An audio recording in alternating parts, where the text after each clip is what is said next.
We call the meeting to order, 6:01. Do that, Annie? No, Tanya. That's me. Yes. Right. Ed? Okay, we'll go around the room. So in the room we have Chris Barrett. Barry, Allie Houghton. Dan Hadley. Sonia Walker. Julianne Orsino, Mr. Mayor. Steve Mayo. Yep. Running the show. Um, On Zoom, we have folks who are on the council who are, Annie yeah, Silva, who are on Zoom. Annie? Annie, Ed Dombrowski's on Zoom. Yeah. Maureen Butler will not be here. She's sick. Okay, great. Well, welcome everyone. Seems like a super long time, doesn't it? Yeah. Yeah. Yeah, wow, great. Do we have anyone on the public? Anyone who would like? We to- do. Okay, Julie has her hand up. okay. Good evening, can you So- hear me? Yes. All righty. Hi there, Julie Scott, Central Street. The town's practice of using its rental spaces to supplement town budgets creates competition between the town and our commercial property owners. At this delicate time, I ask that the EDC strive to meet its goals by encouraging all town entities to understand the importance of requiring all potential renters to reach out to our commercial landowners first for rental space before looking toward town for space. The Wakefield Civic Center's rental space owned by the taxpayers of Wakefield is filled to capacity with income for the town budgets. The town prioritizing itself renting its own space before reaching out to commercial property owners leaves commercial owners in the dust. The EDC must try to revitalize and fill empty storefronts that at this point continue to add to the visual blight seen in some of our downtown commercial areas. The EDC must work to counteract this imbalance. As stated at Monday's town council meeting, the Albion Street Cultural Exchange is not an economic driver for the community, and it is not ADA compliant. The building has no elevator, no ramp, and no fire suppression system, and it can legally hold only 47 people. The website states that the building is to support local art and community and is to showcase the work of local artisans. When the town rents the building, it is telling those who rent it that they need not comply with federal ADA compliance laws. If any privately owned building, club, or religious entities could not pass the same inspections, the town would not support their skirting around the law. The do as I say and not as I do attitude must cease, and the building creates too many liabilities for the town. Nashua, New Hampshire's McGonagall School of Irish Dance is slated to use the building. This company is among New Hampshire's top 5 dance schools and it currently rents studio space in Nashua. The group is looking to expand in Boston's expensive suburbs. After renting from the reasonably priced West Side Social Club, the directors found that too expensive. The rec department is now stepping in and charging the group to use the Ace building a few hours a week. The owners of the company must realize that their customers could sue them for operating their business in a non-ADA compliant space. The town is knowingly allowing this company to use a non-ADA compliant building, which puts all taxpayers in a precarious situation. In March of 2024, the building was used for the town's volunteer appreciation gathering, and more than 47 people were expected. As an invitee, I did 2 things. I boycotted it in a show of unity with a few other attendees as their physical limitations were not supported in a non-ADA compliant building. Secondly, on March 30th of last year, I sent an email of my concerns to the entire town council, the town administrator, and other commissions about this comfort. The Albion Street Cultural Exchange building to be a lawsuit waiting to happen. When the town prioritizes filling its own space with rentals before seeing to the needs of its many commercial landowners who have vacancies, it's to the detriment of our empty downtown commercial spaces. As a result, the taxpayers lose more than they gain by the income of the rentals. Wakefield has an ever-shrinking commercial tax base that demands your support as we continue to demand that they pay more toward the town's ever-increasing school building budgets, as well as increased town service budgets. Thank you. Thank you, Ms. Scott. Did you have to get her address? I did not get her address. Julie, what's your address? 4 Central. Thank you. Thank you. Do Thank you. you have any other public? Not that I see, either in the room or online. Great. All right. Well, thank you. Moving on to item number 3, the meeting minutes from December meeting and from our September meeting. Did everyone have a chance to review them? No? And, can you possibly put Annie up so we can see her? Are you kidding me? I'm lucky. There I we can put go. up what I was Yeah, saying. Annie, just so we can see you like Oh, nod your put head. Annie up. Yeah, I yeah. thought you said put the meetings. No, minutes no, up. no, no, I no. was waiting Annie on up so we my, can see her nod or, yeah. Thank you. You had a chance to review them, Annie? Yes, okay. Very good. All right. Would someone like to make a motion? Make a motion to accept the minutes of our last meeting, The last one, December 1st? We'll do December. 12/3, I believe. Yep. December 12th, yep. Wait, no, 11th. I believe it was 12/3. December 11th? Is that right? What's the date on the meeting minutes? Thought it was December 11th. Yeah, December 11th. I'm sorry, from the December 11th, that's 11th. correct. Yeah, Yeah. December 11th. Yep. September 19th and December. Okay, so you get, Make a motion to accept the the meeting minutes from December 11th, 2024. second? I'll second. And I always forget this. Do we have to call roll on the Yes, you meeting do, minutes? because Annie is, yes, On on the all minutes, votes. yeah. Okay, all right, so we're gonna start on Zoom. Annie? Yay. Yeah. Yes. Chris, yes? Yes. Yes. Anne, yes? Tanya, yes. Tanya, yes. Julianne, yes? Thank you. Great. Would someone like to make a motion on the 9/19 meeting minutes? Make a motion to accept the minutes. Excellent. Second. And Chris, second. Annie, would you like to? I re-listened to that meeting, so I will say yay. Okay. Yay. I was not at the meeting, so I'll abstain. So Ally's abstaining. Annie, yay. Sorry, what meeting is this? The 9/19, I don't think were you on yet? I'm not I sure. don't think so. Yeah. So I guess I'll abstain. Okay. Tanya's abstaining. Julianne, yay?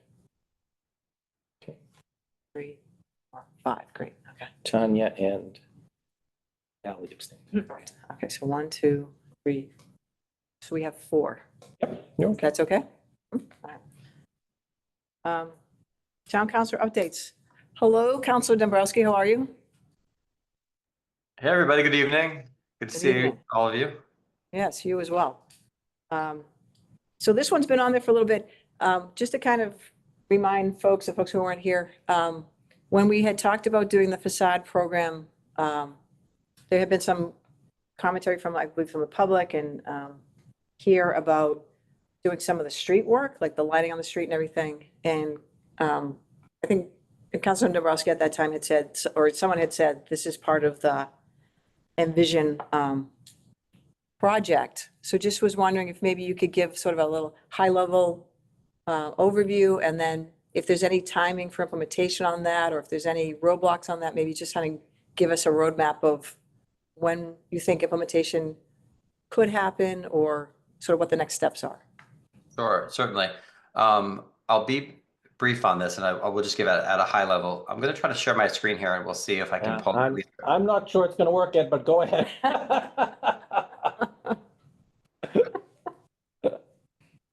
Can you guys see that? Huh? You know what?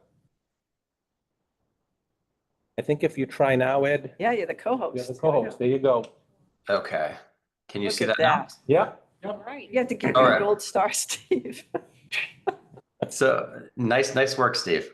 Yeah. Yeah, I got here at 4. So I'll give you just a brief overview. So the Envision Wakefield Downtown Revitalization Project is something that I actually started working on back in 2018, and Steve has been a great partner in that throughout. So on our town's website, you'll find a lot more information relative to this project. It's under About Wakefield, and then you can go to Envision Wakefield Initiatives, and then you end up on this page. And there are some really helpful videos that I would encourage you to check out right here, the concept videos. The main idea with this project is we were looking for a way to be able to have a revitalized downtown, really from the lake to the junction, which is basically the intersection of really Main and North Ave and Nahant.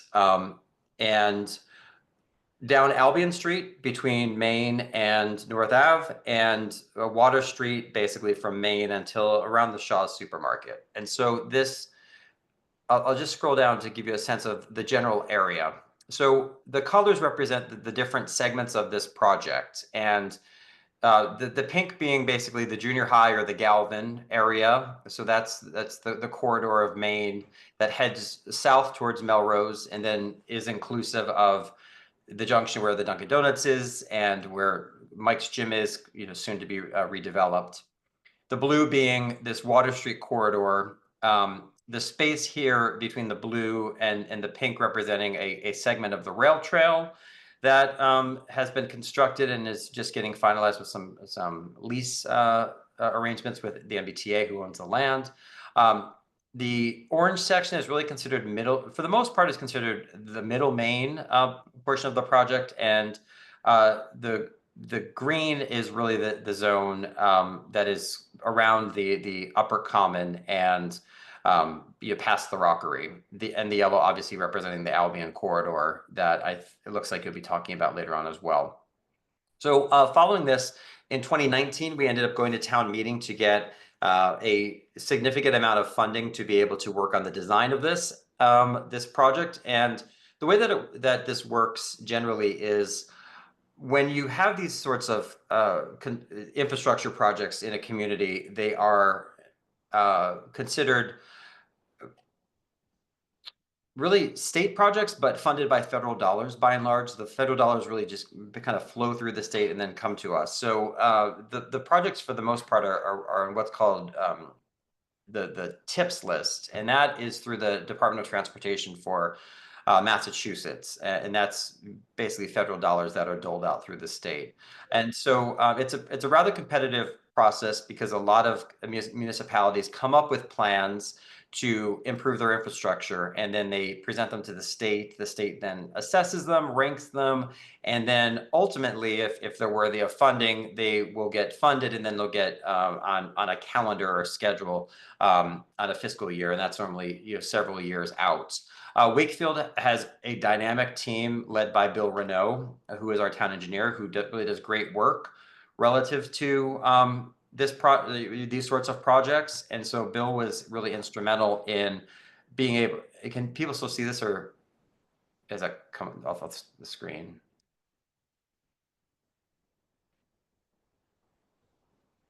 Okay.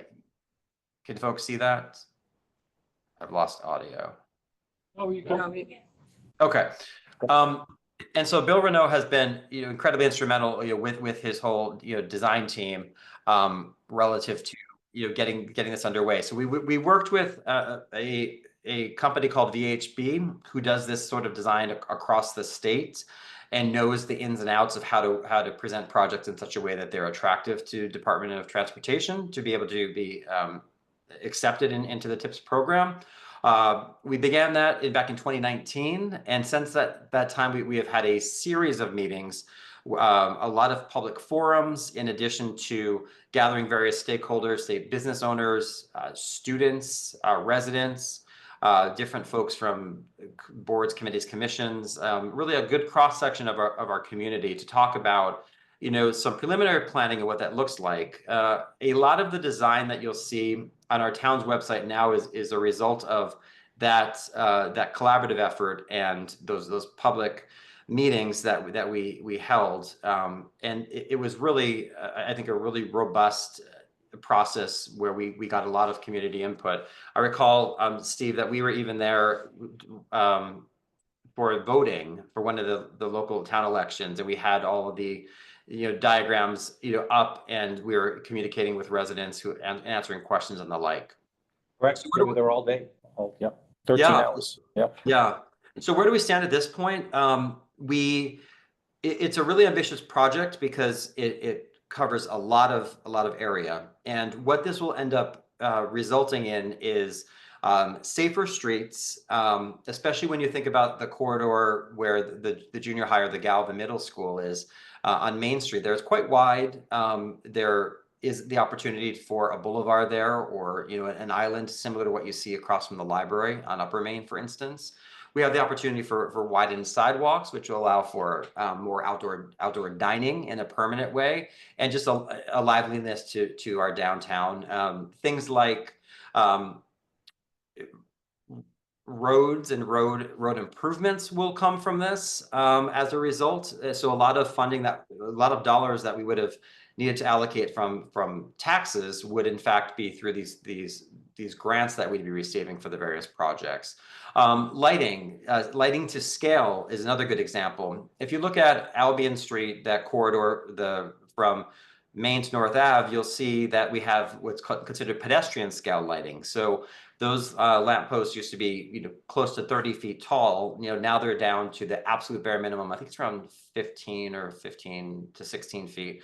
And they have planters. They have the ability to have flags. They have banners on them now. And they're really a pedestrian scale. It will allow us to add a lot more greenscapes, including trees and a lot of other plantings to the downtown. And it will just, make us far more economically competitive from a regional standpoint than we are currently. Because of the size of this project, it does need to get broken up into a few different segments. So the first segment really was the Albion Street corridor that has been really completed at this point. Prior to that work, there had been not a tree to be found along that stretch. Now we have a lot of plantings. There had not been designated crosswalks or what are called bump outs that allow for better pedestrian access. We have those now. We have better sidewalks there now, and portions wider where it could be. And we also have better parking and better defined parking, which has helped that business corridor. Similarly, on the next phases of this project will mean we'll have more bump outs, which will mean much shorter crossing distances to be able to cross Main Street, which if you've ever been anywhere near, for example, the Savings Bank, that's quite a long expanse. And if you have a parent pushing a child in a stroller, that can get quite treacherous. So this will address a lot of those safety issues as well, but cosmetically it'll do a lot to our downtown infrastructure. Council, can I ask you a quick question about Yeah. that Albion piece? Because that was the first, that's really great. That was the first segment. So that's sort of, this project kicked off, there was design, and then there actually was implementation. And the Albion piece finished in 2023, is that correct? Yes, that sounds, yes, that's Great. correct. And that really was intended to be more of like a model or template of what we'd like to see really going from the lake all the way down to the junction. So basically where Nahant and North Ave meet Main Street, all the way down. So when you think about that lighting, that scaled lighting, that's pedestrian scale. When you think about the opportunity for wider sidewalks on Main Street than we can have in Albion Street. And DOT does have certain requirements. There was a bike accommodation that is a requirement of getting this funding, and that's been a longstanding requirement that's been discussed from the beginning of this. So the idea of multimodal transportation does have to be incorporated into it. Steve Mayo and I have looked extensively at ways in which we can improve parking options for our retail community. And I think we've done a lot of good work in that regard, including the enforcement that we have now in place that has been very successful. And we really have an opportunity to really address a lot of the vibrancy concerns that folks have been looking for relative to that downtown area. And so all of these projects are going to deal with, when you think about it, from facade to facade. So sidewalks, curbing, bump outs, plantings, pavings, parking, and the like. So when we talk about the ARPA funds that are able to be used for the facade projects, that's really helpful because that's private property. And so those funds are enabling, with the matching grants that you've approved, are enabling a lot of the facade work that can be done. The streetscapes is really what the Envision project is focused on. So the hope is that the combination of the facade financial support you've provided, coupled with this grant funding, and we're talking, this isn't like ultimately all in tens of millions of dollars. It's a lot of money. The first segment of this, or I should say the second, the first being the Albion Street corridor, the next segment to be done would be really the junior high area. So that's along the Galvin, up towards the Dunkin' Donuts, if geographically, and also on Water Street, and incorporating in the rail trail. I spoke with our town engineer just recently about that to confirm that we're still on track for fiscal 2028. So fiscal year 2028, that is when we're scheduled. And the other portions of this, we are really at nearing the 25% design phase. And so once that happens, we'll have another, we'll have a community meeting, a public meeting on that, get the community's input, finesse and refine designs, and then really go from there. One of the good things about this is that we have a $300,000 grant for additional design funding that we have been able to secure, which is really exciting news. So we're able to continue to work on the development of these other segments. But the other good thing is Wakefield is very efficient with the way we run these projects, and Bill Renault and his team know how to work these projects through Department of Transportation.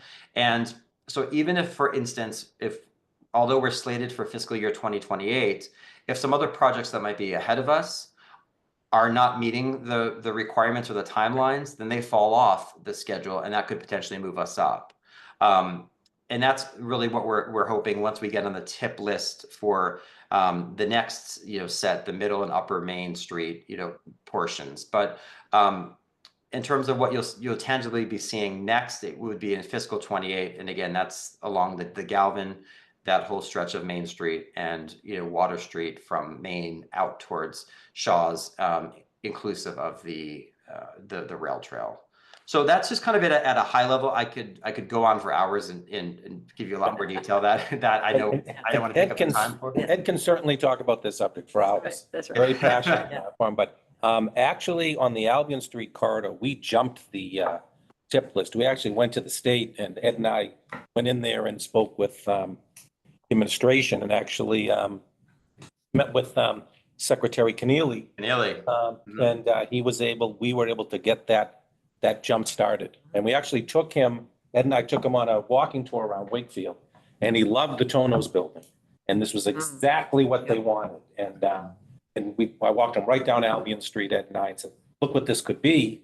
And he slid that through HUD at the time, and that worked out really good. We were able to jump a little bit. So That's great. it's a long time to get on the tip list, and it's a long time to get these funded. The reason why we had to break up the project, and had talked about different segments, it's just too large a project for the funding to come in at once. Sure. So you're going to do one part, and actually too large a project for us to do all at once. We can't shut down everything. Right. So it's very exciting, and we had a lot of great meetings, and look forward to that in the future. Yeah, can I ask you a quick question on, so that the 2028 is when it begins, or so it begins fiscal 2028, is that correct? Correct. It falls within that budget cycle, yes. Which is 2 And then, years. I know, so Not a long time. not bad. Yeah. And then with the project that's going in at the gym, right? Because that's that entire area, correct? Is it all aligned together? Like, so they're going to do the housing piece and the road work about the same time? We will. Mike's Gym is a private project. There will be a contribution to the town. And we want to make sure certain utilities are all done. And we really want to make sure utilities are done. There's nothing worse than cutting into a road after you pave it. Drives me crazy. Right. So yeah, that's all. But is there working there coordination there? with Oh, yeah, the first getting- absolutely. Yeah. Absolutely. Great, okay. But we They just try to got to start leverage. building that. Yeah. So That'll like our, probably be first. Yeah, okay, great. our sorry. town engineer, Bill Renault, when we have I'll say if you want to call it a wish list, when we have, certain conditions that we have like developments, as Steve Mao was saying, we look to see how we can leverage, opportunities for utilities and the like. And so it's very common. So Bill has, because Bill has this design down, he knows what, if any, elements don't fall under the grant funding, for instance. So we would be trying to pursue funds from a developer in that regard, to try to have some offsets there. But there's always coordination on that, certainly. Great. Anyone have any questions for Councilor Dombrowski on this? Great. Annie, any questions? No, great. Thank you, Ed. Thank you very much. And then you also did a great job for covering our B bullet, which is the Albion corridor. So you actually rolled that in. So thank you for that. Sure thing. I I have the agenda that has Steve's writing on it. Okay. Can't read my writing? Let's see. Was the Wakefield resident downtown planning group, but they're going to be a Oh, little yes. bit late, so we Okay. can jump to item Okay. 5 and jump. They're going to be ahead. late. Yeah, they're they gonna be late. contacted my office. Okay, very good. Okay, thank you. So we'll jump to item number 5, which is the ARPA funds and programming. So I can take that if you want, Madam Chair. Shopper accounting. Oh, the accounting, yes. Okay, so we're going to go down My to, writing, it's awful. I can't read it sometimes myself. I had it down as D, but we can certainly jump to that. I put it as A, I don't know why. Oh, you put it as Yeah, A, yeah. because you're most. Or you important. did, you did. I put it as You A. you put it as A. Okay. All right, very good. I'm sorry, apologies. Yeah. Yes, thank you. As the, thank you, as the Economic Development Committee may recall, the ARPA program enabled, it enabled the town to enter into a memorandum of understanding that these funds would be used for business development in Wakefield. The committee authorized the chair to sign it a few meetings ago. But part of that was that we would give an accounting would be presented to the town council every quarter. Not only is it best practice, the US Treasury wants that to happen, or suggests that happen, is that, remember, we need to spend the funding by December 31st, 2026. This is a good way to, quarterly updates is a good way to show the Treasury where we are, where it's been spent, and then we can also keep an eye on it, because if it's September of 2025 and we still have, $800,000 left, we got to get moving, right? We don't want to lose it. I don't think that'll happen, but this is a good way to do it. So through, and this is every quarter, so through December 31st of 2024, and remember, this is what has been spent. This is what's been, checks have been written and out the door. It's not the facade program, because although some have been approved, they haven't been received, they didn't receive the money last year. Of that, there was a chamber guest speaker series of $10,000 that was spent. And there was digital marketing series of $5,275. So it's $15,275. And so what I did is, and I promised Julianne, I said, we would do this for you, kind of punched it into the template we had and, attached the invoices and everything. And that's basically it, So we spent 1.5% of them at this point. So you got to play with 98.5 right now. And just on the digital marketing, I know the deadline is February 1st for folks the businesses who attended the digital marketing to ask for the grant money. I have, That should- that should sweep into Yeah, it. I haven't seen any of those, but that should be coming. Yeah. All good. And so I would just, like to get an approval of that. That's the numbers. I can give you a printout. I'll put it in the EDC email so you have it. And then I'll get Julian at either the 10th or the 24th meeting of the town council to kind of give an update on what this wonderful work this committee's been doing, but she's been asking, and also to present this. Excellent. Great. Do you want to vote? I would love a vote. Yes, okay. And I think Annie had a question. She had her hand raised. Annie, did you have a question? Yes, thank you. I was just wondering if businesses have been reminded who attended the sessions about the deadline of February 1st. That I don't know, but we can make sure they are. I know Erin had sent out, I think maybe before she went out, she had been sending out reminders, and it is up on the website. I've been telling folks. But I'm not sure if there's been a holistic letting everybody know. But If Erin there's had any done it. opportunity, yeah, if there's any opportunity to do it before the 1st, I know as a business owner, I'm sometimes Yeah. absent-minded, Yeah, so.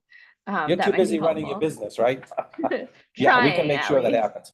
Erin was Thank you. actually in the other day with her baby, so it was really nice to see. Anyone else? Like to make a motion? Motion to accept the ARPA funding at this point. Accounting. The accounting.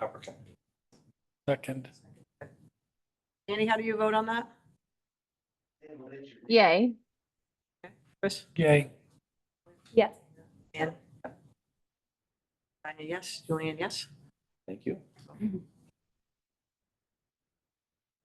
Sign, yeah. Good chair. Every time he's in here, he has me sign something. I know. Well, my life is good to give it to somebody else to sign. Excellent. Wonderful. Well, thank you, Steve. Thank you. Thank you very much. I have an old agenda then. Is the next one creative art? Is that Creative correct? arts and, yeah. Okay, great. So creative arts and cultural events, funding request requirements. So I've actually chatted some folks who are, they're on the 4th of July committee. And they would be interested in maybe applying for some grant funds from us for their event. Then I forget the name of the group that runs some of the other events that have gone on to the, what is the winter one called? Stroll, Holiday Stroll. Holidays. And the Italian Festival, they also would be interested. So I thought maybe we could talk a little bit about what that would look like what we would need from them, for them then to come to us and say, like High Looks, if I pulled all the permits, I have 10 businesses downtown who are interested in participating.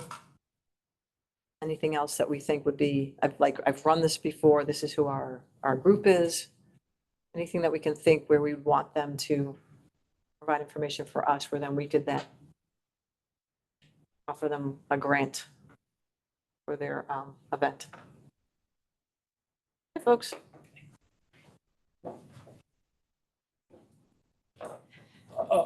A lot of that, What would keep other nonprofits or whatever masking? Could be a lot of people.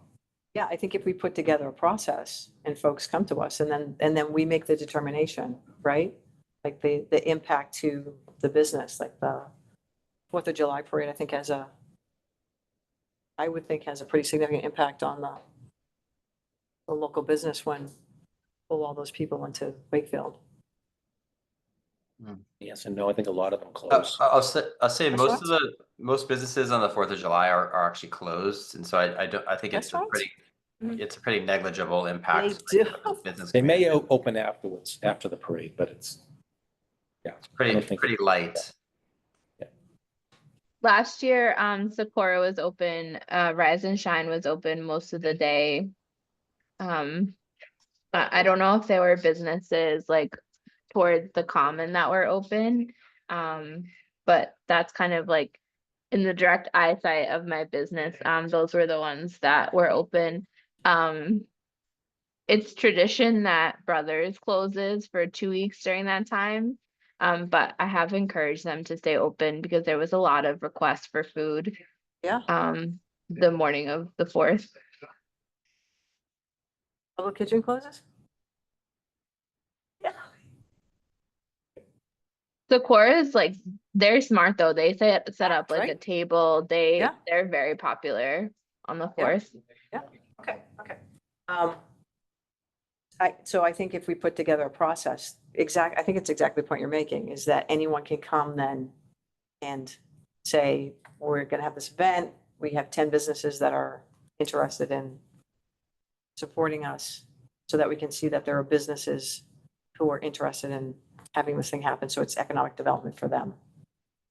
it's going to be harder to find businesses that, the Italian Festival and the Stroll, there was a lot of pushback from a lot of the businesses downtown. That when you close that much of downtown, a lot of those people aren't working that day. A lot of shops and different businesses just are not getting clients, mostly hair and salon type businesses. Right. So we could suggest it be done on a Sunday, say, right? Yeah. So that could be something that could be one of the things we, One of the dates you want to hit would be, yeah, it's that we want to make sure that there's, I think you got to make sure that we can have some input to the direction, control, timing of how some of these may go. It cannot have a negative economic impact, right? Yes. I would also just caution that the events that you mentioned, Festival Italia and Stroll, they haven't happened in the last several years. And Steve, you can speak to this too. They're a bit more complicated in that it involves the town council, and there had been different discussion about who the group would be that would be, running it, what that looked like, what approvals would be granted by the town relative to that. And so it's, I'm not saying it can't be done, nor am I saying that, you shouldn't consider supporting it, but I would just say that these are not straightforward events that have like a history that, to Chris's point, is somewhat mixed by the business community. Some businesses do enjoy them, other businesses, do not. And so I think it's just something for this group to be mindful of. So what role does the town council play? We have to prove Permitting, everything yeah. relative to Permitting the it. use of the streets, if there's going to be liquor licenses, like that. A lot of the businesses, it becomes a staffing issue. Who's going to work? Who's going to do this? How do you get people to buy in to doing the events? We've always had an issue. When there is a request for like a large scale event, such as these ones that we're talking about, are the organizers, do they have to go through like the Wakefield portal and apply for a public event license? Yeah, there's a whole process because we have to get the weigh-in from police, fire. As Steve had said, if there are liquor licenses involved, often there might be like a beer garden or some sort of alcohol area, closing out of streets. So there's just a lot of logistics that would have to pass through. So I would just be a little bit cautious as your group, with the idea of creating grant opportunities for events that may or may not, first get approvals, so it makes it a little bit harder.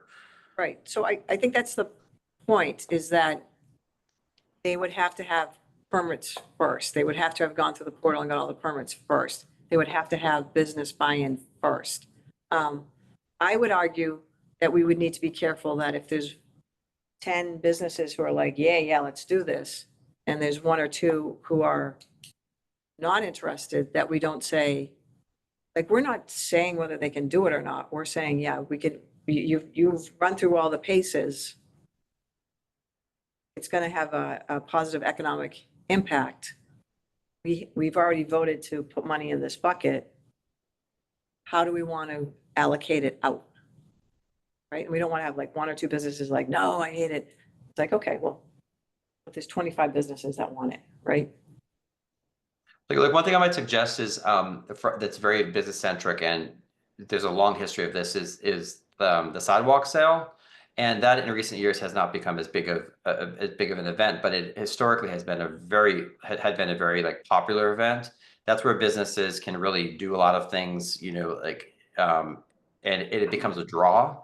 And so if this committee wanted to think about things like grants for, say, like performers or entertainment or something like that, that could kind of enhance that. And so it could really become something, because that doesn't close the streets and it doesn't require a lot of the same sort of planning as some of the other events do. So that may perhaps that's something that Erin Kokinda, when she's back, could be working with the business community on, because that, I think from a coffee shop to, Sakura to,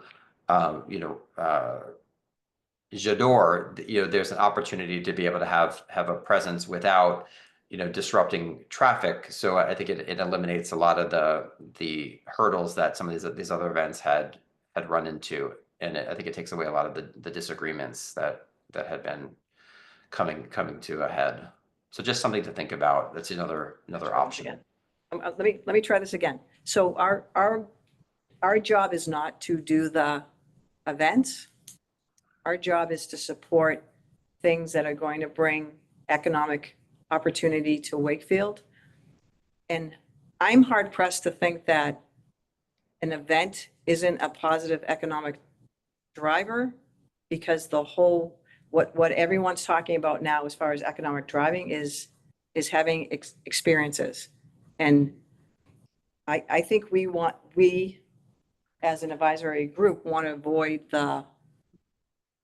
it was a problem in the past. There are some challenges with, if a group is a true group and it's able to navigate the town process, and it's something that the business is interested in, I personally feel like they should be able to come to us and say, we want $3,000 because we instead of having the businesses pony up $200, we want to cover it for them because they haven't ever, they don't have the money right now.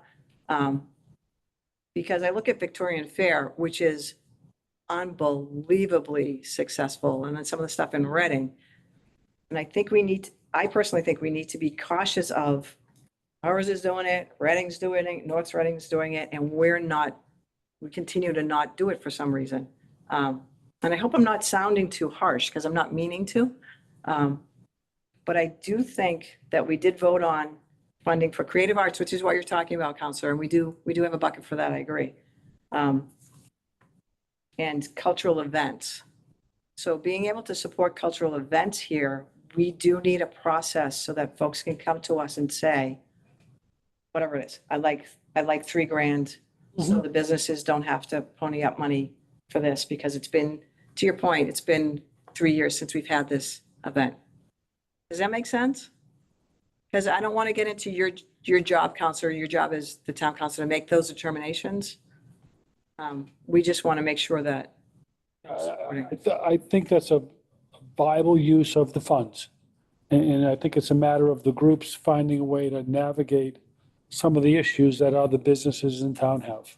Yeah, and if but I do think the historical context does matter here, because as Steve said, you have until the end of 26 to expend these funds. And Steve, are you aware of any groups currently? We don't have Main Streets. That's not really an entity. We don't have the community partnership. I don't think that's doing anything now, right? And those were so what I'm trying to say is, I get what you're saying in theory, Julianne, but I'm just trying to also be aware of like the practicality. We have, for example, the farmers market. That's an entity. That's a group. But when you're saying when other groups come, such groups are not currently in formation, and so I would just caution you to have too much allocated for something, lying in wait for groups that are not yet formed, for events that are not yet identified. That's my only cautionary. I'm all about events, to your point. I think that's a great idea.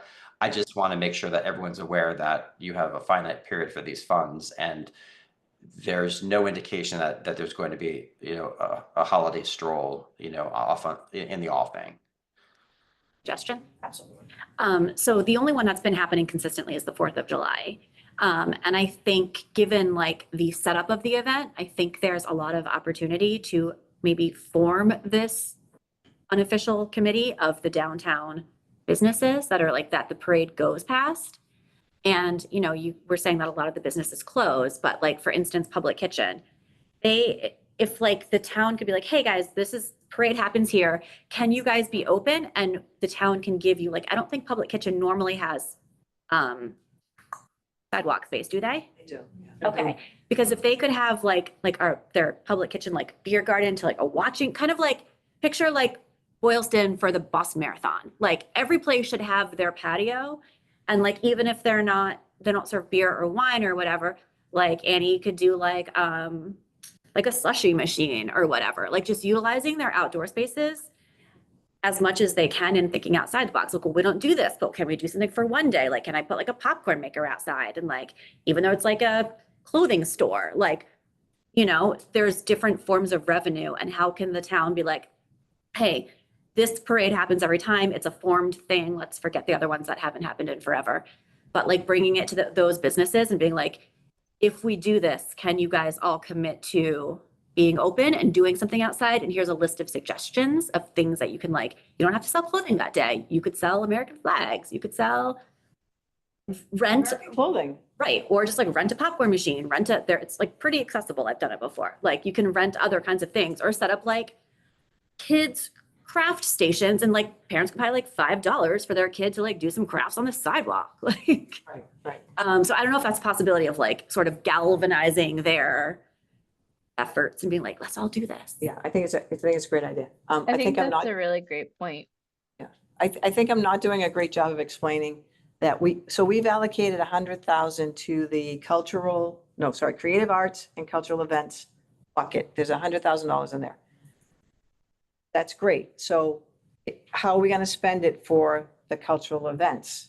So then can we bucket some of that money to the businesses to be like, okay, if you need to rent something for the day, we can help pay How for are they it. going to come to us and ask? That's exactly it. So we meet. Can we go around to the businesses and speak to them?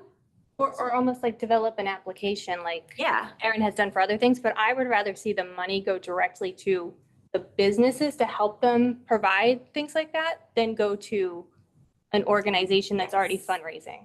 Right, I would agree. They're already fundraising for their event. They're already bringing in a lot of money. I would rather help the businesses directly. So my understanding is they go to, am I wrong about this? They go to the businesses and say, to participate, you need. And even if it's like using them, I mean, I don't know if this is legal or not, but it's like if they are closing because they can't get the staffing, it's like, okay, we'll give you like this X amount of money to use for staffing budget that day to like incentivize your employees. You're getting paid extra on this day because you're working when it's a holiday. I don't know. I think that you could say, you know, that if you, Can do this. yeah, qualify, if you, you know, open on the 4th of July or have, you know, an outdoor activity or sort of put parameters around it, then you'll be able to receive grant funds for X amount of dollars. A lot of times in grant applications that I've seen, there's always like an estimate of some sort that has to be supplied. And then, you know, when the funding is approved, and I think it's the same for the facade program, that when the award goes out, then you also have to, you know, verify that that quote matches your receipt. So we voted to, in essence, have seed money for an event. So I guess I would overlay the process for a sign-in facade with how you want to run your event. And, you know, so it's public knowledge that this money is available for cultural and arts events in the community. So how does someone, or who is going to step up and say, I'm willing to do this? Correct. And I understand how all the hoops there are to get sign-in for facade and sign money. Can an entity lay out, we're going to do this, this, this, and fund this many spaces or this much of a beer garden, you know, Porsche Fest type thing, and tie it into maybe not an entire downtown, but a segment? I mean, one of the areas that closed very easily was the Foster Street entrance on Albion down to one direction, either downtown, albeit down to where the end of where Ames used to be. So you take a section of town and it's not going to disrupt or make it that hard for other businesses to survive that day, for lack of a better word. But you need someone, and that's the town and the permit part, where you stage a space. And it doesn't have to be a holiday stroll where you're closing from the Civic Center down to North Ave, down to Artichokes. You can segment sections of town that don't make it impossible for other participants or businesses that are not participating, yet draw people to downtown and do that. So it's, you know, we have the seed money. So how do you organize and do that, and who? It sounds like the issue that's floating in the air right now. So the who, so to me, we're not the who. Correct. So these are great ideas. Like, you know, I don't want to be the who. We're not the who. So if somebody, if you folks want to go, if folks here want to go and start I forget what you called it, downtown business, I don't know. whatever, whatever you What call did it. You came up with a really great name. I'm like, oh, let me write this down. What I said. Yeah. That's not what that's not what we do, right? So we have allocated funds, and I do want to get to you folks, so I'm going to try and wrap this up. Steve, We do have okay. We do have funds that we have allocated, and it was for cultural events. Just keep reading what we call it. How do we, as the Economic Development Council, want to provide funds to whatever organization so that they can go and do X, Y, and Z? If they want to, I only use those because those examples that came in my head. Porch Fest is another one. I've been chatting with the folks. I've chatted with the folks at the corner with Indy and Rod, and I said, why don't you guys tell us you do a fashion show, right? You got all these clothes down here? And whoever I was talking to was like, that's a great idea. So if They did it once. Yeah, it's Get been people done together. a couple times. yeah, get people together and they come to us and say, can we have $2,000 because we want to blah, blah, blah, blah. Great, here you go. But we're like the consultants, right? We're not the doers. We're the grant tours. So what do we want to put in place so that people who want to be the grantees can come to us and say, we would like this. And we will say, you need buy-in from the town council. You need all your permits in place. You need 10 businesses writing you letters of support. Like, what is it that we want to see so that we can then, once they ask us for $5,000, we can say, that's great, it's $5,000.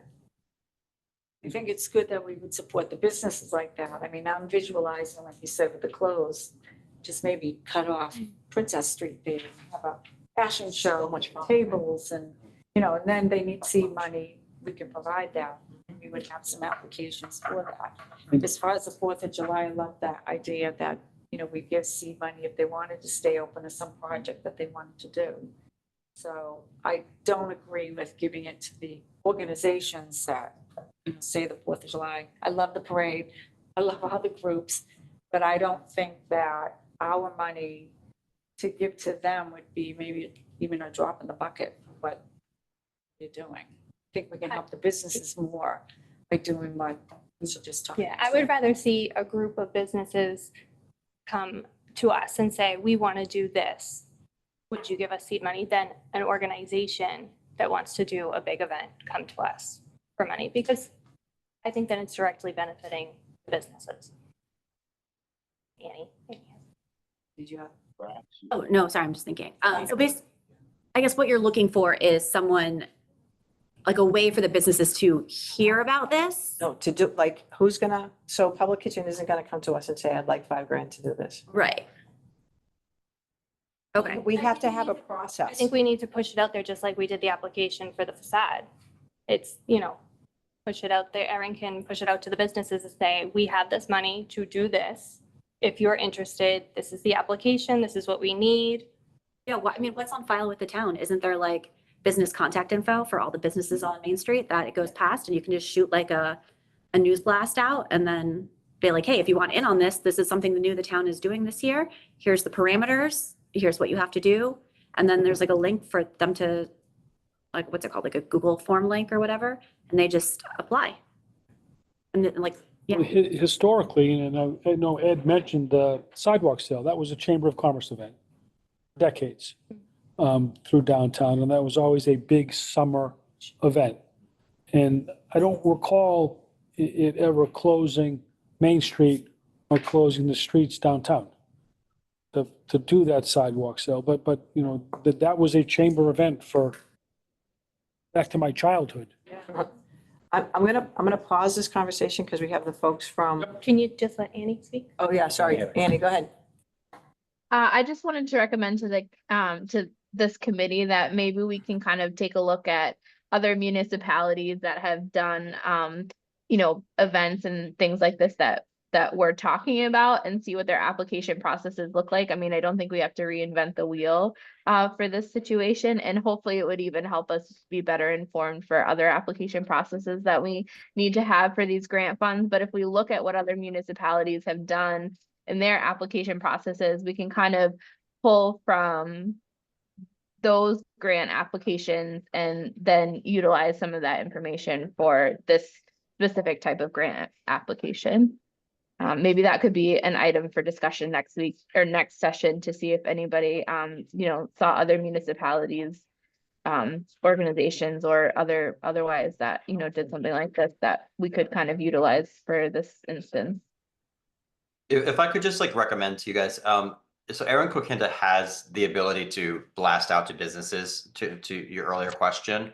So that is an option. If this committee or this council were to think about some kind of like creative, just name the program, you know, like, and you put out like, a call for ideas, be like, be creative, like, give us your best ideas. We're giving out, 5 grants of 5,000 a piece, for the most creative business ideas that'll drive, the business to our downtown area. Then that would maybe encourage the businesses to kind of collaborate and come to you versus thinking about like, is there like an entity or organization that would be doing an event? So maybe those will be like smaller events that group of businesses will just come up with together, kind of like what Ali was saying. Just do it like the facade program. Just give us your pitch. And whatever that ends up being, if it's something that seems good, do it that way. Yeah, are you folks about ready? I'm gonna pause this conversation, so that we can have you folks have an official name? Citizens. The citizens, yes, we have citizens here.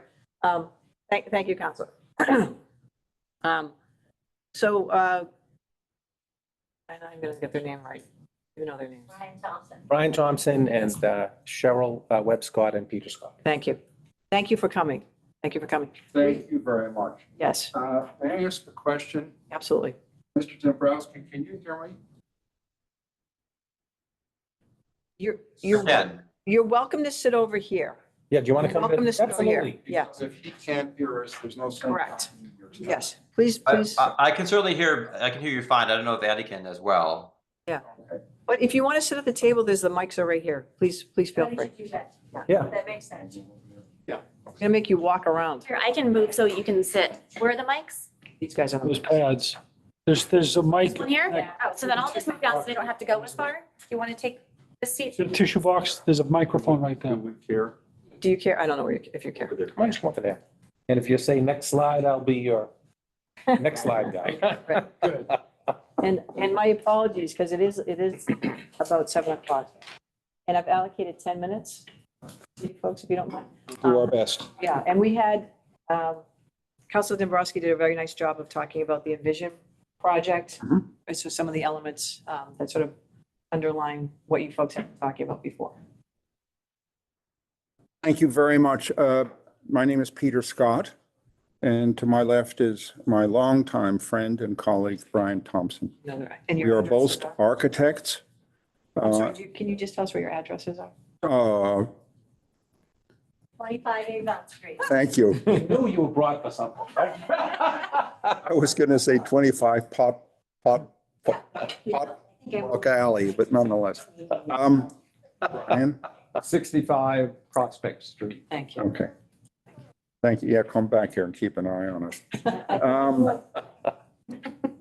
We'll do our very best to keep this to 10 minutes.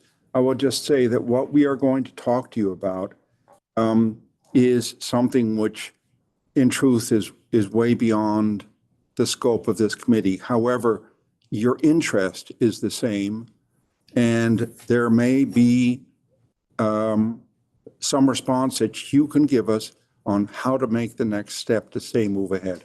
What we're going to be talking about is something that won't happen in my lifetime and maybe well beyond that. We're talking about a master plan approach to the east side of Main Street primarily. And so with that understanding, we're not going to be asking you for money or anything like that, but we would like you to listen to our ideas, and we would very much welcome a response back. Brian? It is our opinion that the downtown can never achieve its true potential unless there is a wholesale redevelopment of particularly the east side of Main Street. Those buildings are one and at most 2 stories for the most part, except for the piano building. I call it the piano building at the corner of Lincoln and Main. And a residual building, 1874, um, at Princess Street in Maine. Be that as it may, the question is, how in the world do you go from where we are to where we would like to be? And indeed, what would we like to be? So it sort of starts with a vision, and that's what architects are really good at. But it quickly will go from there to what kind of implementing strategies would be required, what kind of investments would be made by the property owners and the town, because there is nothing of anything approaching this scale that is not going to require the town to invest dollars into its downtown on a scale that we have not seen in my 42 years of living here. So in terms of the vision, we have one of the most remarkable upper and lower commons, open areas, funneling from the widest portion where it meets the lake to a gateway between two historic structures, the UU Church and the post office. Both of them are undergoing changes in their life as buildings and their use. The UU Church has been up for sale. I've heard that it may have been sold to a religious group, and that would be great because it is that kind of civic and religious and cultural use that building was always meant for. But it needs serious money spent on the outside for it to achieve its potential. The post office is another matter, and I'm not going into that. But the idea that there are within that, our study, our thinking area, I'll call it, is bounded by Crescent, Water, and Main Street. And it is that series of blocks that hold the key to long-term success in downtown.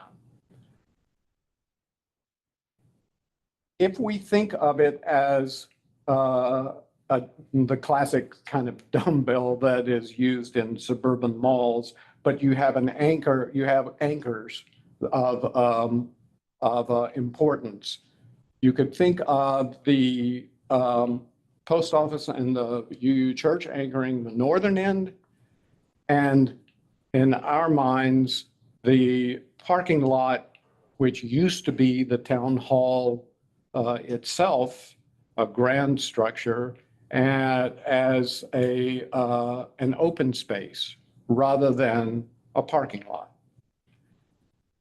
All of this really centers around traffic and parking, and there have been studies, the best ones have envisioned getting rid of the angled parking and making parallel parking and making the expansion of sidewalks, which would be then possible as a public investment in the infrastructure of the street.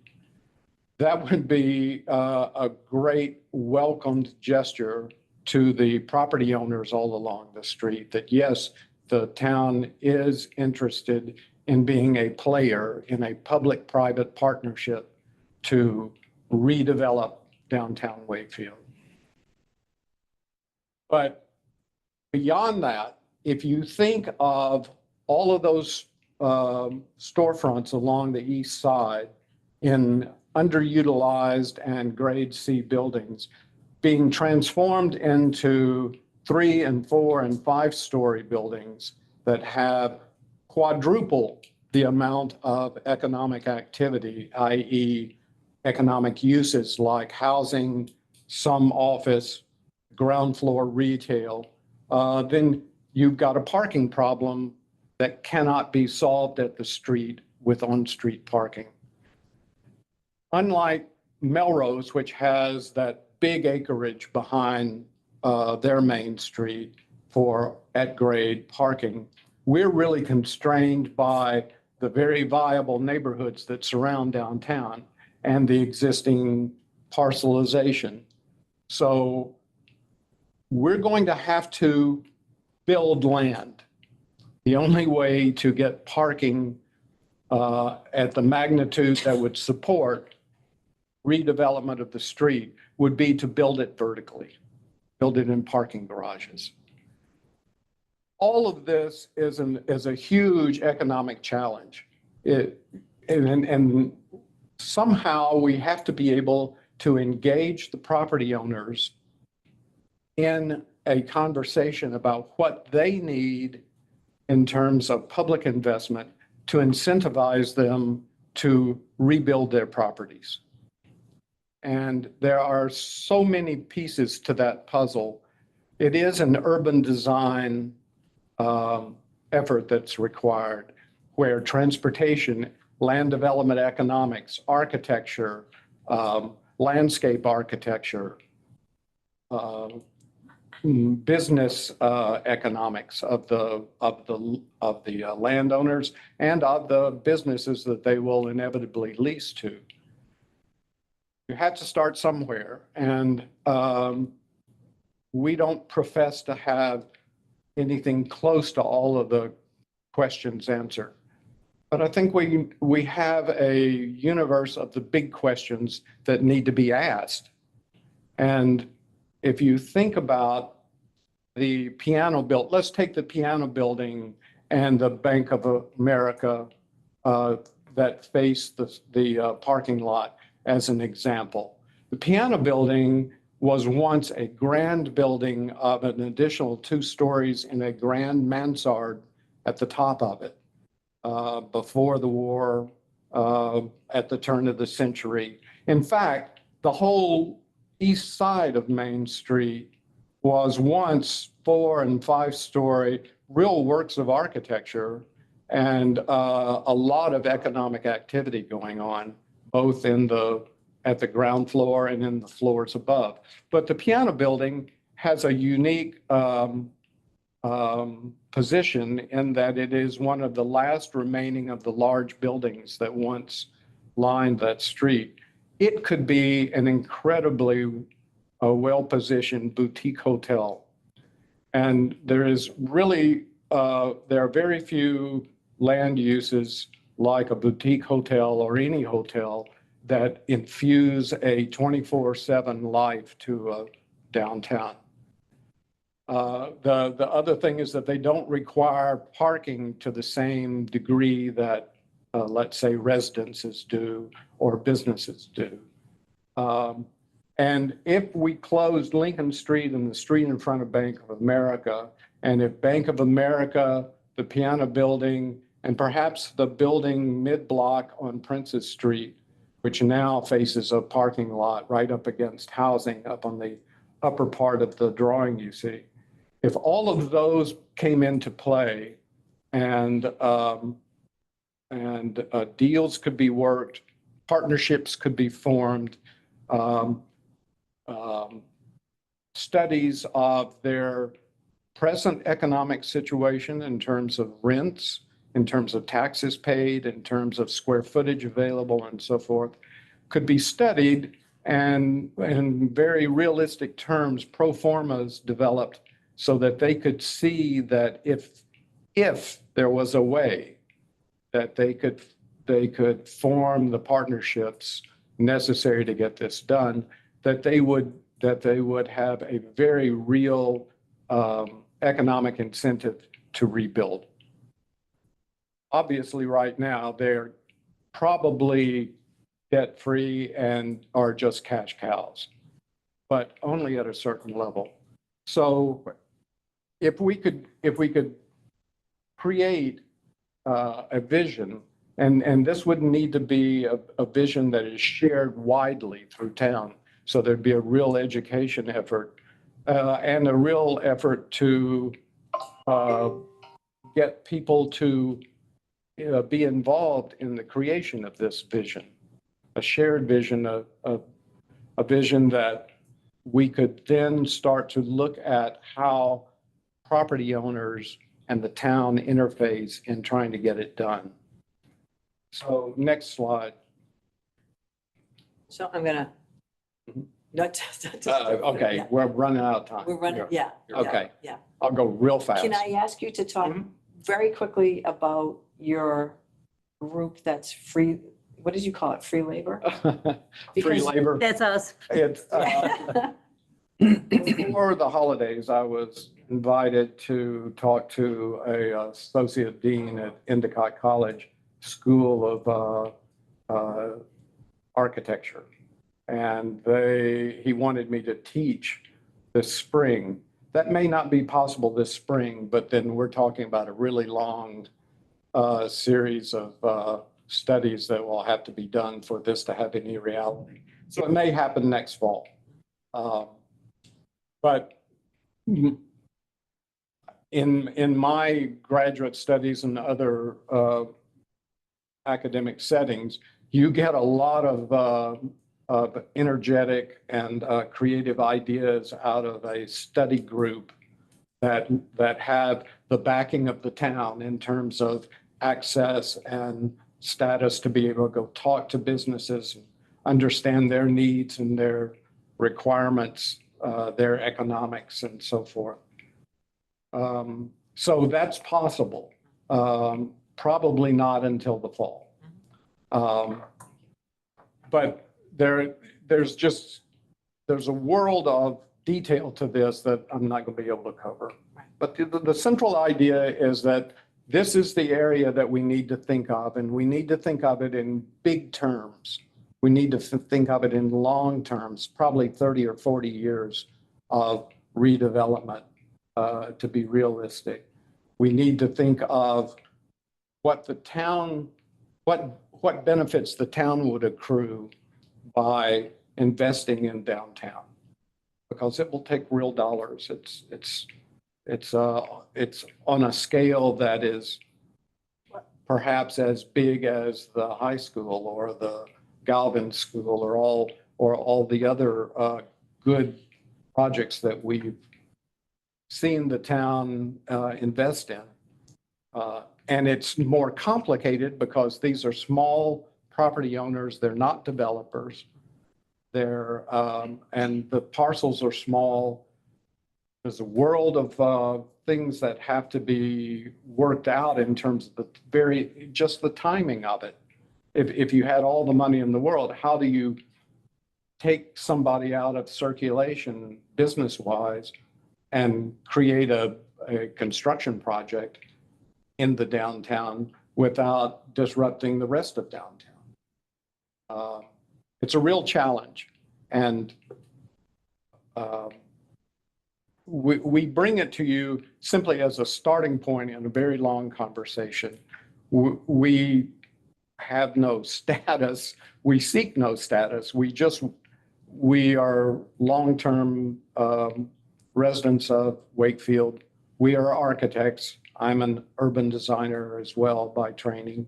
And when we see problems, we immediately go into solution mode and try to think, okay, how do we get to where we would like to be? So there's other slides, but you have you keep the file and you can look at it, and any questions you would have, we'd be glad to answer. Brian sent this to me this afternoon, so we Yeah. can show it now. Yeah. Send it out. Right. Does anyone have any, so first off, thank you so much. First off, thank you for being so concerned about the welfare of Wakefield. I think it's really amazing. And then thank you for coming and sharing that with us. The idea of you taking something like this as a project for your students, I think is amazing. And me personally, I think is something that you really there should be more conversation on. Does anyone have any questions for I have a Chris? fistful of comments, and a lot of what you said, we talked about during the Envision Wakefield meetings. That corner, parking lot, the bank, the piano building, that whole area has been talked about. So you're not starting at Jump Street from conversations about redevelopment of spaces like that. You know, and Ed will recall that because we talked about it at Envision Wakefield meetings. And we also, at different points, talked about incorporating the upper commons into downtown space and working through some of the stuff. And, you are 100% accurate. I'm not surprised in the least bit that a lot of these things require other town input. And one of the conversations included, creating more parking where the current town hall is, closing that Crescent Street cut through where the rockery is.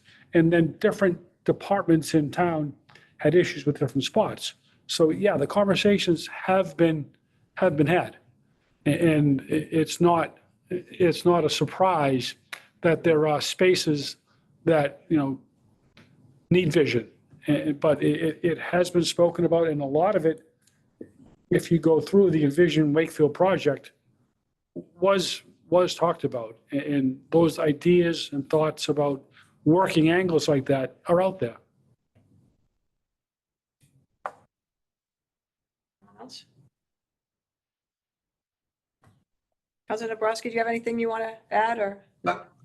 First off, thank you for this thoughtful presentation, certainly, and I know you've given a lot of consideration to being creative, and I love it. I love the idea that you have this enthusiasm. I love seeing this. To kind of bring things to the more immediate, one thing I would encourage the council to think about is, we've talked a lot about these facade improvements and will there be another round of funding potentially and the like. And I think one of the biggest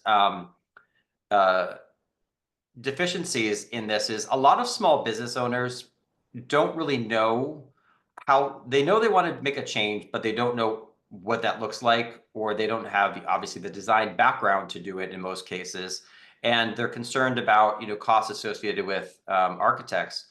We've got incredible talent in our community. I think we're seeing that on display tonight of two architects here in particular. But I am wondering whether this council wants to maybe think about a call for architects within our community who might be willing to volunteer some time to sit down with a local business owner to kind of sketch out, schematically what, a redesign or what a low cost, high impact improvement could be for their own space. And that could kind of be a part of the program, if you will, or the next round of funding, if that becomes available for folks. Because Annie, I'm thinking about folks like yourself as a small business owner. I mean, you've got a great space, don't get me wrong, but I mean, if other small business owners were looking to, I want to maybe make some improvements, want to freshen things up, but I don't really know what to do. I know, Steve, when we worked on the sign bylaw review committee, we had Jim McBain who basically sketched what the Ace Hardware, the Hart's Hardware building could look like, right? And it was great to kind of see that visual. So I don't know, to the extent there are architects who'd be willing to offer up some time, or perhaps students, as you mentioned, who'd be willing to maybe work directly, for a few hours with a business to kind of help them, because I think that would also at least address the more immediate goals of this council of improving the aesthetics, with obviously this long-term planning, as you say, being something that would be a multi-year or perhaps multi-decade endeavor. So just something to think about. It just kind of, it really struck me as, wow, we have a lot of talent, would there be any volunteer opportunity, collaboration that way? We might be asking you back, is what he's saying. I'm asking, I think this is a pilot program that I'm looking at an architect now on this screen that would be, I think, phenomenal to work with small businesses. As even, again, signage and facades and the like, because I think that will have a significant visual impact, at least, that would be more immediate in complement to these longer term plans. That is exactly, I think, what needs to be done. These property owners need to be shown what their potential truly is. Absolutely. But not just in visual terms, in economic terms. From a design will flow data, and the data will be in square footage and volume and the cost of that and the revenue stream that comes from that. So if you put all of that together, you can produce, I think, a pretty convincing argument that the property owners, the owners of the land would have a real incentive to redevelop. I'm thinking of, for instance, of a new project down behind Shaw's with Live, Love, Cheese in it. What an amazing success. And boy, there is a statement about what redevelopment and ground floor retail can actually be. If we had that opportunity throughout that length of downtown, just think how it could transform Wakefield into the envy of North Shore communities. Great. Thank you. Thank you. all. Thank you, guys. You're welcome. I'm gonna jump back to our conversation. The one thing, so the one thing I'm gonna say, it is okay for us to disagree, right? And when we start to disagree is when we're actually starting to do the work. That's what I always say. When you have disagreements and you're actually having conversations, everyone walks away friends, and it's totally okay. So I'm gonna disagree that we wouldn't fund the groups that are actually doing the events, because they're actually doing the events. I love what you guys are saying, and we do have extra funds, and perhaps we can allocate extra funds to the idea of giving directly to the businesses. So it wouldn't be we can't give it to the groups. It would be, we can give it to the groups and we can give it to the businesses, because we do have extra funds. But I want to make sure to say, it's totally great. I love when people are like, I don't agree with you. I'm like, oh, here we go. This is awesome. Now we're going to get into really some conversation. Thank you, folks. Good night. Thank you. Thank you for staying. Can I semi-agree with you? You semi-agree? Can I say yes, but only if we get the buy-in from the businesses to do stuff on that day? That we can only fund. Like we would, yes, like if we give funding to the 4th of July parade, but none of the businesses are like going to benefit from it. Totally agree. They're not. Okay. No, I totally agree with you. Okay. Because that's what I'm thinking is that in order for us to provide funding to any group saying they want to do an event, there has to be buy-in, right? Because if there's no buy-in, then we're not doing what our role is, right? So we totally agree, even better. And then I think because we do have funding, the idea of also then maybe directly funding to businesses, and I would argue not even around events, but just in general, like, right? Like, are they Brothers, who brought up Brothers? Annie brought up Brothers. I know they shut down for 2 weeks because they go on vacation, but if they had a little bit of funding to maybe pay their staff, maybe they stay open half-time, I don't know. So the whole idea of maybe it's just not even around events, but maybe it's around direct support to businesses, right? Well, if you're going to create an event, you can have it whenever you want. So having, And places don't, you know. exactly, right. So your 4th of July example for Brothers is great, but that's, you can select your time frame. Select your time frame. Exactly, I think you should have a Fringe. fabulous Flag Day. right? Fringe shuts down, and I'm always like, why are they? And maybe it's because they can't get someone in, who knows? So maybe taking this idea, maybe blowing out a little bit more. I gotta say, can I jump in on the 4th of July? Great ideas, but putting anything on the sidewalks during the 4th of July parade and day is gonna be problematic. Public safety is not gonna want it. And so they wouldn't get through the permit process. So we I would wouldn't think be- that would be a big issue Correct, because right. that Main Street is packed. I don't understand why some stores aren't open and/or businesses aren't open. Right, I don't either. I think it's because their staff doesn't want to work. Right. They want the day off and they choose that to cut down. I mean, I've talked to a lot of the restaurants myself. Obviously, I go and frequent them. They said, Steve, no one wants to work. It's not worth it. But maybe that's a So maybe that's the, cultural issue that needs to be bumped over as well. right. Or maybe that's where the funding comes in, where if you, right. I think the other days, good. I think that's when you want to try those other days. Personally. So If you talk about, doing what broader and we would suggest you that it's back this idea, you're gonna probably need police, support. So they probably wouldn't be able to afford it. Those are costs too. Right. the seed money would help. Right. Seed money would So help. you're talking table rentals. I mean, if you did in the street, just to have an event, it's not You can, cheap, it's expensive. you can take Rada's storefront, just for an example, and close Lincoln Street. Right. Or not Lincoln, that's Princess Street. Princess Street, yep. And, you block, you take that street out of play for 4 or 5 hours, and you could have a wonderful event right there, Princess Street's I guess my point would have been, you don't need to close your entire downtown or an entire area. I think if you segment events, you could have one every other weekend. You could go through the course of the summer with, events that are looking to draw 500 people, not necessarily 3,500 people. And that gets your driver and people downtown and allowing those businesses, i.e. that Roder thought, to have a fashion show on Princess Street and close that and have whatever else you have, seed money for surrounding that. And you don't have to take over and quote, put some people out of business for the day. We had, Wakefield Main Streets did one from where Rockland Trust. Yeah, which was a great, that's why I mentioned that space earlier. There was a beer truck, there was. St. food Patrick's Day. Yeah, it was a St. Patrick's Day event. Patrick's Day, it was the coldest day of the year.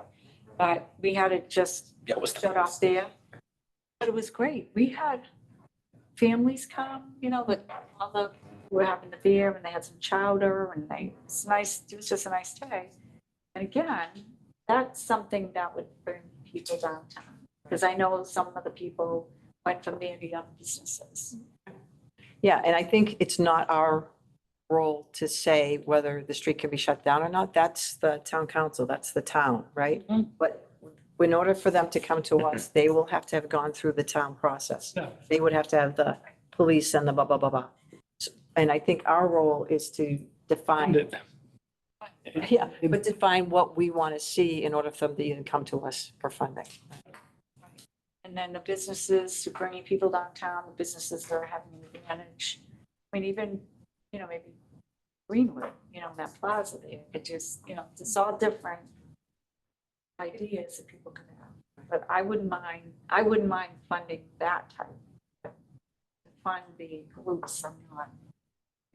But doing. What does that mean when you say to fund? Well, I mean, I think like Yeah. choosing that events or ideas that are brought forth by the business is saying, we would really like to do this. We like this idea, not maybe necessarily an organization such as like 4th of July saying, would you give us money for the parade?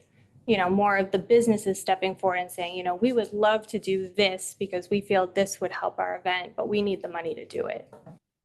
So if the 4th of July parade came to us, because we've set out this is what you need to get a grant, and said, town is bought in, check, police check, check. 10 businesses have said they support, check.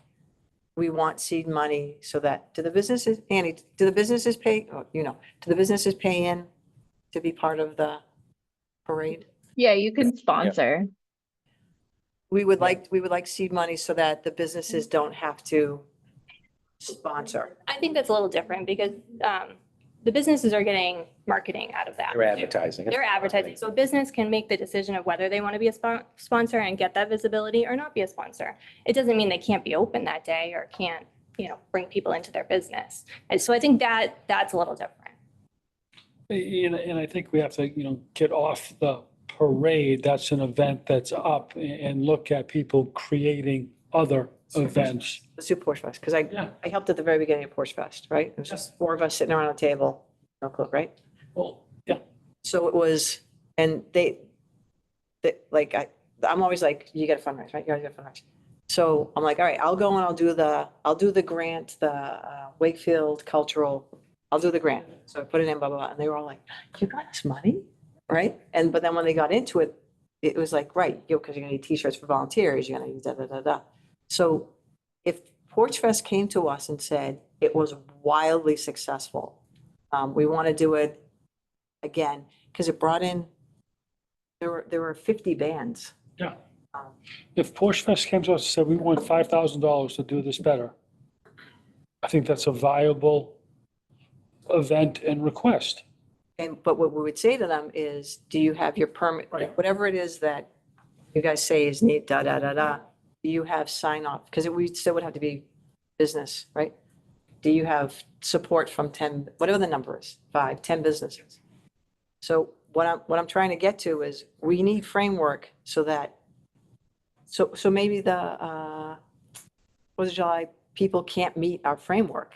So then they wouldn't get funding because they're X, Y, and Z. But we need to put in place framework so that someone can come to us and say, I've met all your criteria. Can I get $2,000? Right? We're going to use we're going to use the T-Stop to create the T-shirts, right? So we're going to use local business. They're signed on. They're supporting us. So it's figuring out the framework. Could you not basically come up with a program where you have like this application where you ask businesses to be creative and you give them like various scoring, like they get extra points if they're collaborating with other local businesses. They get extra points if they're using local businesses, for whatever they're doing. And so rather than thinking about like an event, just ask the business owners directly, hey, do you want to collaborate with one another and come up with some kind of event that you think would work? And maybe it's the clothing and maybe it's the fashion show, you can say, or whatever the case is, but leave it to the creativity of the businesses. And maybe Andy can be collaborating with a couple other businesses that, she wouldn't necessarily, be working with in other contexts, but it works for this event, and so you're kind of putting the onus on the businesses, but in a positive way to get them to be thinking creatively. And then you're also making sure that it's driving economic development, because you can ask them, one of the questions on the application is, describe how your request will stimulate economic development, within the community, and see what they do. So you kind of then, rather than trying to figure out how you'd fit the money into pre-existing events or potential events, just let them tell you what they want to do with it. And then, it could be a very creative process for the businesses, but it keeps the money right with those businesses.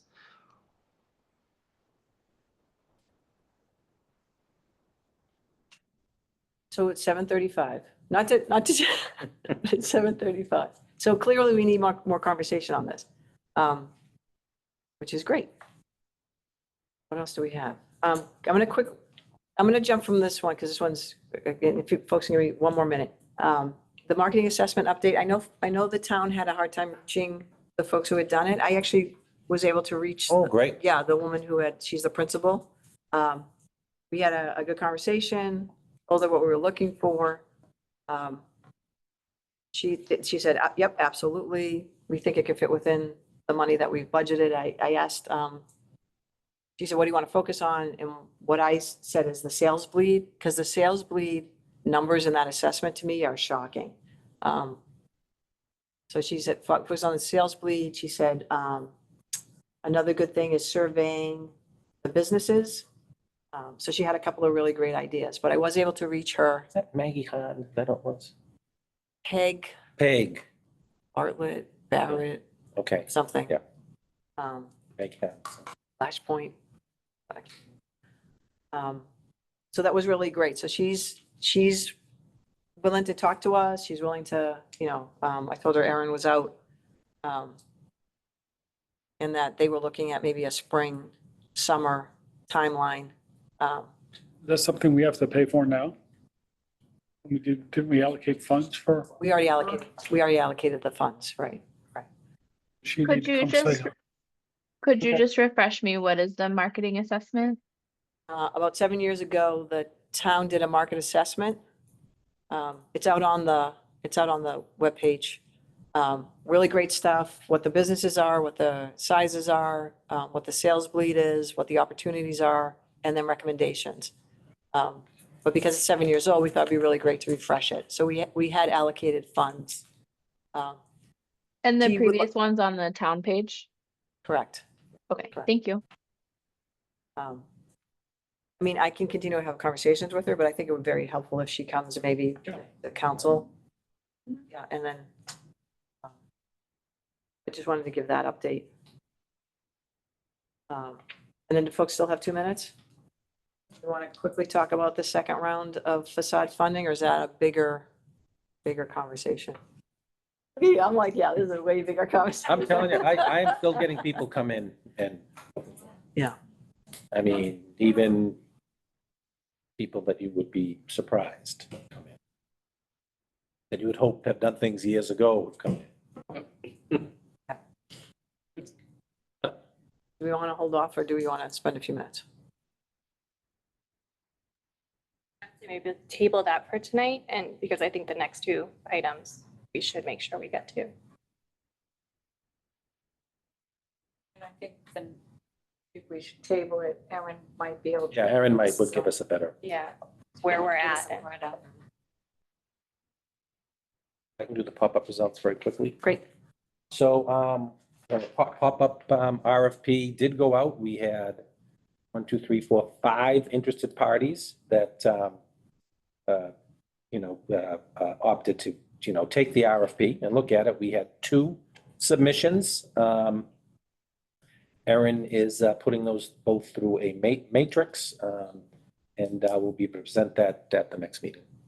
So really was very happy that we had 5 that picked it up and 2 that seemed pretty good. I flipped through them, so. And we have a great success from our pop-up. Then you should all feel great about that with the Inspire Cafe opening up. That was a pop-up originally in Wakefield. They opened Saturday. Yes, it's exciting. And I'm sorry, as part of the update, the facade, do you have more people coming in? We have more people coming in, yeah. And then is there, do you know if the ones that she's already chatted with, have they submitted or? I don't have an update from her last letter. Okay. People are very excited about it. I'm getting calls about it every day. But Thank you. The last one is the review of Economic Development Council goals and mission. I think, Councilor Dabrowski, that's something you had wanted to. We can You brought actually it up. table that actually, and we can go over, if that's all right, we can go over it next time because I'll have the material from the town council if that works. Okay, yeah, absolutely. Any announcements? No? Any items not anticipated? Somebody had, Annie, you had said something. What did you have? Oh,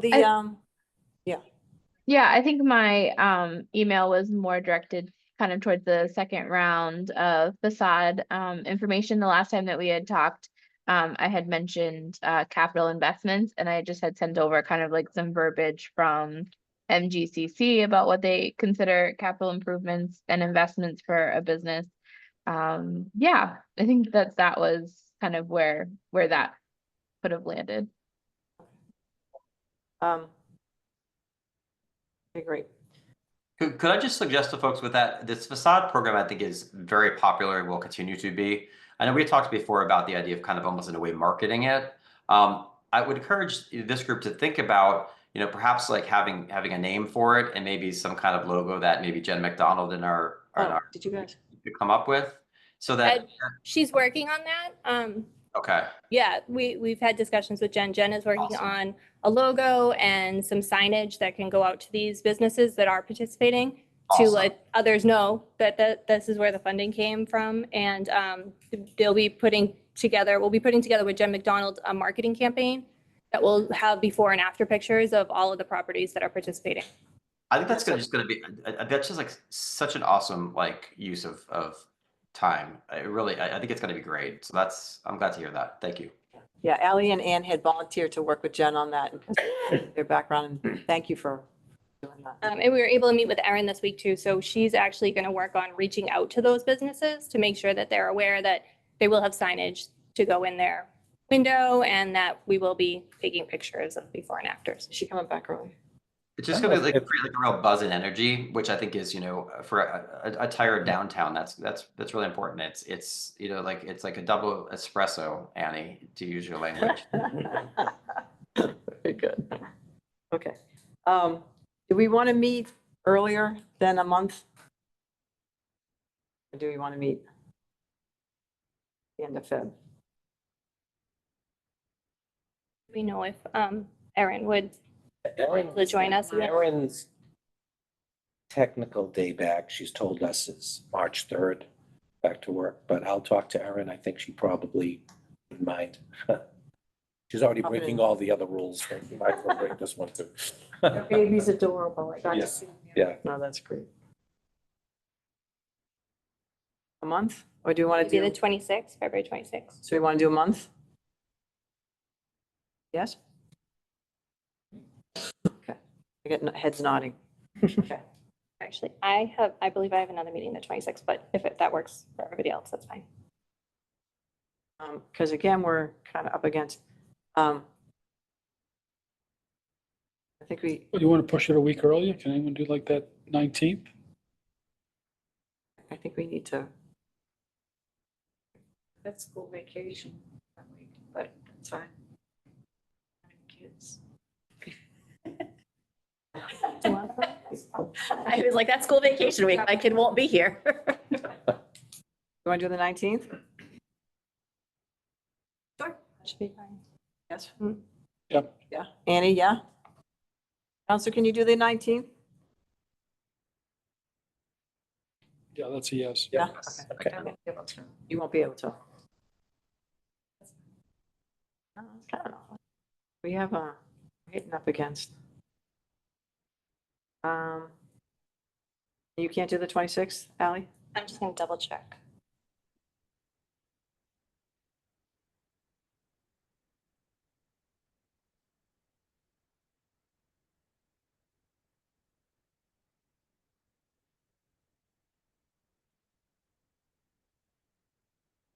You have done an amazing job, so thank you. Oh, Yeah, I do have another meeting the 26th. If we wanted to move to another day that week, that would be fine. So I think we run into, I think we did this, tried to do this, we run into other meetings, like there's another group in here. We have two conference rooms. We have a conference room upstairs.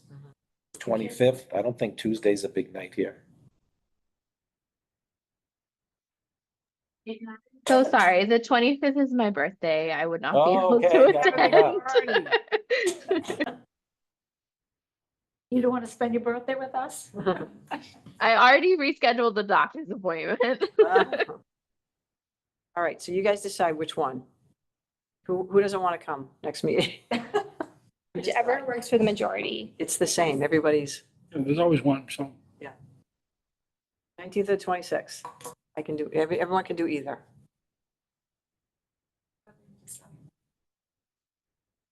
19th? Please. 19th, 6 o'clock still works, right? Yep. All right, wonderful. Someone want to make a motion? You adjourn the meeting? Do we have to make a motion? Yeah. Motion to adjourn? Can I just say that? All in favor?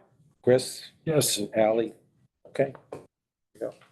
Thank you all. Thank you. Thank you. Yeah.